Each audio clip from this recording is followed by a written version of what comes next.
نظامی صاحب، کل کے پروگرام میں ہم نے بڑی ڈیٹیل میں بات کی تھی پی ٹی وی کی جو لائسنس فی بڑھائی گئی تھی 35 روپے سے 100 روپے تک، اب ایک ہفتے کے لیے فیصلہ مؤخر کر دیا گیا ہے اور حکومت بڑی سنجیدگی سے سوچ رہی ہے پی ٹی وی کی ری اسٹرکچرنگ کو لے کے. سننے میں آ رہا ہے کہ کچھ ڈاؤن سائزنگ بھی ہوگی. کیا آپ کو لگتا ہے کوئی بزنس ماڈل، کوئی پلان حکومت کے پاس آ گیا ہے؟ اور وائی منسٹری یہ پلان کیوں دے؟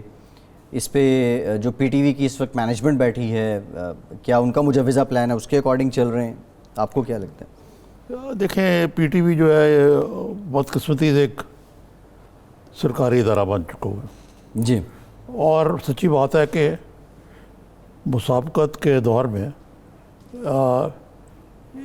یہ اس طرح کے میڈیا جو ہے نا، اس کی کوئی گنجائش نہیں رہتی.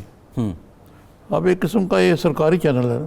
جی یہ روس میں تو آر ٹی چینل ہو سکتا ہے، اس کو بھی انہوں نے بڑا کمرشل بنیادوں پہ لیا ہے. جی، اب اس کو ٹھیک کرنے کے لیے آپ کو بہت پاپڑ بیلنے پڑے گا. مثلا وہاں کی کل شبلی فراز صاحب نے بتایا تھا جی کہ اس میں کیا کیا یونینز کا ذکر کیا تھا. جی، اسٹے آرڈر لے آتے ہیں، ٹھیک ہے نا جی، اور وہاں مختلف چیزیں ہڑتال ہو جاتی ہے. اتنا ٹاپ ہیوی ہے پی ٹی وی، کیونکہ میں تو خود رہا ہوں نا کیئر ٹیکر منسٹر. جی، سب سے زیادہ ہیڈ ایک پی ٹی وی کی تھی. کئی اینکرز جو ہیں ان کی لابیاں ہیں. اچھا، کہ وہ فلاں کا سفارشی اور بڑی بڑی اعلیٰ سفارشی، اور بڑا مشکل ہے ان کو جی کچھ کرنا ادھر، انلیس کہ آپ بالکل ہی کمرشل بنیادوں پہ اس کو استوار نہ کریں. دوسرا یہ ہے کہ کبھی کبھار میرے گھر اگر آئے ہیں کوئی پی ٹی والے انٹرویو کرنے، تو نجی چینل کا تو ایک آدمی آتا ہے، ان میں 10 آدمی جی. نظامی صاحب، اور اگر آپ اسٹوڈیو میں جائیں ان کے پروگرام کرنے کے لیے تو ایک فوج اسٹاف کی وہاں پڑی. نظامی صاحب اوور امپلائڈ ہوگا پی ٹی وی، مان لیتے ہیں اس بات کو. سوال یہ ہے کہ اگر آپ 35 روپے سے 100 روپے بڑھاتے ہیں تو ایوریج آپ 21 ارب روپے کمائیں گے. یہ ایک طرح سے آپ بیل آؤٹ پیکج دے رہے ہیں، جیسے آپ بیل آؤٹ پیکج پی آئی اے کو بھی دیتے ہیں، آپ ریلویز کو بھی دیتے ہیں، اسٹیل ملز کو بھی دیتے ہیں. یہ اسٹیٹ اور انٹرپرائزز کا مسئلہ تو ہے، لیکن پی ٹی وی تو کماؤ پوت بن سکتا ہے. پی ٹی وی کو آج بھی ڈرامے آؤٹ سورس کیوں کرنے پڑ رہے ہیں؟ کیا پی ٹی وی کے اندر وہ قابل لوگ نہیں رہے، یا جو مینجمنٹ بیٹھی ہے ٹاپ لیول مینجمنٹ، وہ صرف ایک کھانچے کے طور پہ اس کو استعمال کر رہی ہے؟ جی، میں اس کا عرض کرتا ہوں آپ کو. پی ٹی وی کے آرکائیوز جو ہیں وہ ایسے ڈرامے جو کبھی چلے نہ چلنے قابل ہیں بھرے پڑے ہیں. سفارشی لوگ ڈرامے ان کو کمیشن کیا جاتا ہے، کھانچے بازی ہوتی ہے اس میں باقاعدہ مینجمنٹ کی، اور وہ کبھی چلنے نہیں ہوتے. کتنا پی ٹی وی کا ماضی کتنا اچھا ہے. ایک زمانے میں جب یہ اسٹیٹ تھا اور تو کم از کم یہ انٹرٹینمنٹ کے تو اچھے پروگرام بناتا تھا، میوزک کے بڑے اچھے پروگرام تھے، ان کے ڈرامے بڑے مشہور تھے. جی، یہ تو اس سے بھی جاتا رہا. نظامی صاحب، آج تیسرا کی یہ ہے بات کہ ایک سرکاری ٹروتھ کے لیے ایک جو ہے وہ چینل رکھنے کی ضرورت کیا ہے، مجھے بتائیں. جب اکثر چینل جو ہیں، چاہے آپ ان کو جو بھی کریں، وہ حکومتی ترجمانوں کو بھی موقع دیتے ہیں اتنا جتنا اپوزیشن کو دیتے ہیں. جی، آپ کا پوائنٹ آف ویو آ رہا ہے، آپ نے کس لیے یہ سفید ہار نہیں پالا ہوا. پھر جو منسٹر صاحب کل آئے تھے، انہوں نے بھی فواد چودھری کی طرح ایک خط لکھا تھا، جی، جیسے میں نے کل عرض کیا، جس میں انہوں نے اس سے ریزرویشنز کا اظہار کیا تھا کہ پہلے بزنس پلان دیں. دوسرے یہ بات ہے کہ یہ جو واپڈا کے بل کے ساتھ لگا دینا، جی، بھائی کل کو پھر آپ کہیں گے جی پی آئی اے کا جو خسارہ اتنا ہو رہا ہے، 100 روپیہ اس کے لیے بھی دے دیا کریں واپڈا کے بلوں میں، جی، ٹھیک ہے نا جی. 100 روپیہ آپ اسٹیل مل کے لیے بھی دے دیا کریں. یہ ہمارے اوپر کس چیز کا جگہ ٹیکس ہے بھائی؟ عام آدمی کے اوپر. اگر میں ٹریول کرتا ہوں پی آئی اے سے تو میں ادھر ٹیکس دیتا ہوں. جی، اگر میں پی ٹی وی کا کنزیومر ہوں تو میں لائسنس یا لائسنس فیس دوں، وہ الگ بات ہے، کیونکہ یہ ٹیریسٹریل چینل ہے، جی، بی ہے، جی، ٹھیک ہے نا. یہ بڑی اس کی اسٹرینتھ ہے بائی دی وے. جی، جی، یہ ٹیریسٹریل چینل یہ ہے، وہاں پہنچتا ہے جہاں یہ کیبل نیٹ ورک والے چینل پرائیویٹ اس کے میڈیا نہیں باوجود پہنچ انہوں سکتا. نے کوئی اپنے آپ کی امپروومنٹ. نظامی صاحب، یہی تو سوال ہے نا. چلے پی ٹی وی نیوز تو ایک اور معاملہ ہے نا. پی ٹی وی نیوز تو اس پہ ہم کہہ سکتے ہیں کہ سرکاری اعلانات ہی اس پہ ہو رہے ہوتے ہیں، لیکن جو دیگر چینلز ہیں، اسپورٹس ہے، جو ان کا پی ٹی وی ہوم ہے، وہ ان کے کماؤ پوت بن سکتے ہیں. یہ تو اس کے لیے تو مینجمنٹ کو کوئی جوئے شیر تھوڑی لانا ہے. اسپورٹس میں بھی انہوں نے کرکٹ کی منوپلی ہے ان کے پاس. نہیں, سوال نظامی صاحب یہ ہے کہ یہ مینجمنٹ کو سوچنا ہوگا نا, جس وقت لوگ بیٹھے ہیں, اگر وہ یہ سب کچھ کر رہے ہیں. بھی تو خود سفارشی ہیں, تو اس کا حل کیا؟ ارشد خان صاحب جو ہیں وہ کس حیثیت میں وہاں چیئرمین کے ہوتے ہوئے, نان ایگزیکٹو چیئرمین ہوتے ہوئے ایگزیکٹو فیصلے کر رہے ہیں, موٹی موٹی تنخواہیں لے رہے ہیں سب.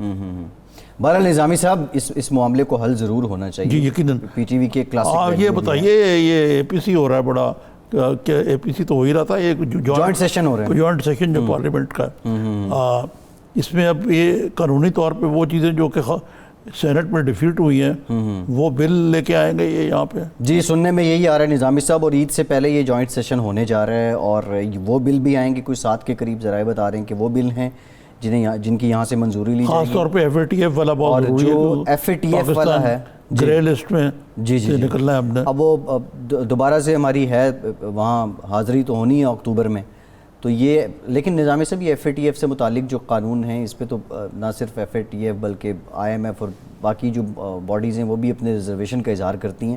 سوال یہ پیدا ہوتا ہے, آپ قومی اسمبلی میں تو لے آئیں گے, جوائنٹ سیشن بھی ہو جائے گا, لیکن کیا اپوزیشن کو قائل کر لیا گیا ہے؟ آج جس طرح دیکھیں یہی بات یہ ہے کہ آپ اپنے لیے مشکلات پیدا کرتے ہیں. 2 سال ہو گئے, آپ اپوزیشن کو دھتکارتے ہیں, ان کے انتقامی کارروائیاں کرتے ہیں, کہتے ہیں میں ان سے ہاتھ نہیں ملاؤں گا. جب تک آپ اپوزیشن کو آن بورڈ نہیں لیں گے, ملک کی جو قانون سازی کیسے ہوگی؟ کیونکہ آپ کے پاس تو 2/3 میجورٹی نہیں ہے, ہر دفعہ جوائنٹ سیشن بلا کے کیا کریں گے, اس کی بھی لمیٹیشنز ہیں. یہ جو ایف اے ٹی ایف ہے نظامی صاحب, پاکستان نے جو ان کی کمپلائنس لسٹ تھی 27 کوئی کنڈیشنز تھی, خاطر خواہ کنڈیشنز جو ہیں ان پہ عمل بھی کر لی ہے ان کی شرائط پہ. نہیں ابھی کچھ رہتی ہیں, کچھ رہتی ہیں. یہ ڈپلومیسی اس میں کتنی انوالو ہے؟ یہ سارا کھیل ہی سفارتکاری کا ہے, گرے لسٹ. لیکن اس میں فائنانس منسٹری بھی انوالوڈ ہے, ڈپلومیسی بھی انوالوڈ ہے.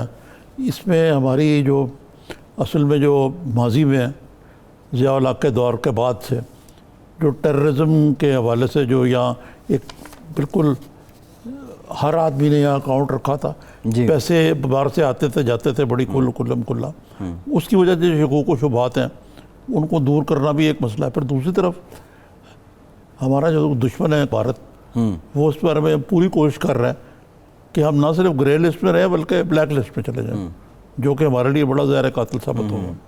یہ شرائط اور یہ قانون سازی بھی لازمی ہے, لیکن اس کے ساتھ ساتھ سفارتی محاذ پہ نظامی صاحب بہت تیز کام کرنا ہوگا اس سے نکلنے کے لیے. نظامی صاحب لاسٹ ہے سلسلہ اور پیور عوامی ہے, گندم کی مانگ میں اضافہ ہو گیا, قیمت بھی بڑھ گئی ہے, آٹا بھی مہنگا ہو گیا, اور تندور والے جو نان پہلے 12 روپے کا دیتے تھے کہیں گیا تو 15 روپے کا ہو گیا. یہ کیا ہے, یہ کیوں ہو رہا ہے ایسے؟ یہ تو طریقہ کار ہے نا کہ پہلے ان کو گالیاں دو کہ یہ مافیا ہے, پھر اس کی ڈیمانڈ مان کے قیمت بڑھا دو. یہ آپ کو پیٹرولیم کے ساتھ بھی یہ ہوا ہے, چینے کے ساتھ بھی یہ ہوگا, اور یہ بھی یہ ہوگا, کیونکہ اس کی وجہ یہ ہے کہ دیکھیں نا سپلائی اینڈ ڈیمانڈ میں تفاوت ایک چیز ہے, گندم کا تو یہ ہے, لیکن وہ چیزیں جو امپورٹڈ انپٹس کی ہیں, آپ دیکھیں نا روپیہ تقریباً 170 ہونے کو جا رہا ہے. جی تو آپ ڈالر سے, تو یہ آپ کیسے سمجھتے ہیں کہ آج سے جو سال پہلے قیمت تھی وہیں رہے گی امپورٹڈ انپورٹس کی, اس میں پیٹرولیم پروڈکٹ. یہ بالکل ٹھیک ہے, روپے کی بے قدری جو ہے اس کا بھی بڑا اثر ہے. پروگرام کا وقت ختم ہو گیا, بہت شکریہ آپ کے نظام سے. فیصل عباسی کو اجازت دیجیے.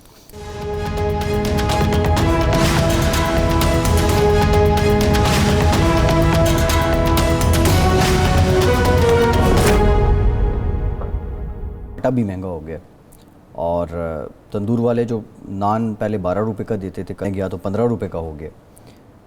یہ کیا ہے, یہ کیوں ہو رہا ہے ایسے؟ یہ تو طریقہ کار ہے نا کہ پہلے ان کو گالیاں دو کہ یہ مافیا ہے, پھر اس کی ڈیمانڈ مان کے قیمت بڑھا دو. یہ آپ کو پیٹرولیم کے ساتھ بھی یہ ہوا ہے, چینے کے ساتھ بھی یہ ہوگا, اور یہ بھی یہ ہوگا, کیونکہ اس کی وجہ یہ ہے کہ دیکھیں نا سپلائی اینڈ ڈیمانڈ میں تفاوت ایک چیز ہے, گندم کا تو یہ ہے, لیکن وہ چیزیں جو امپورٹڈ انپٹس کی ہیں, آپ دیکھیں نا روپیہ تقریباً 170 ہونے کو جا رہا ہے. جی تو آپ ڈالر سے, تو یہ آپ کیسے سمجھتے ہیں کہ آج سے جو سال پہلے قیمت تھی وہیں رہے گی امپورٹڈ انپورٹس کی, اس میں پیٹرولیم پروڈکٹ. یہ بالکل ٹھیک ہے, روپے کی بے قدری جو ہے اس کا بھی بڑا اثر ہے. پروگرام کا وقت ختم ہو گیا, بہت شکریہ آپ کے نظام سے. فیصل عباسی کو اجازت دیجیے.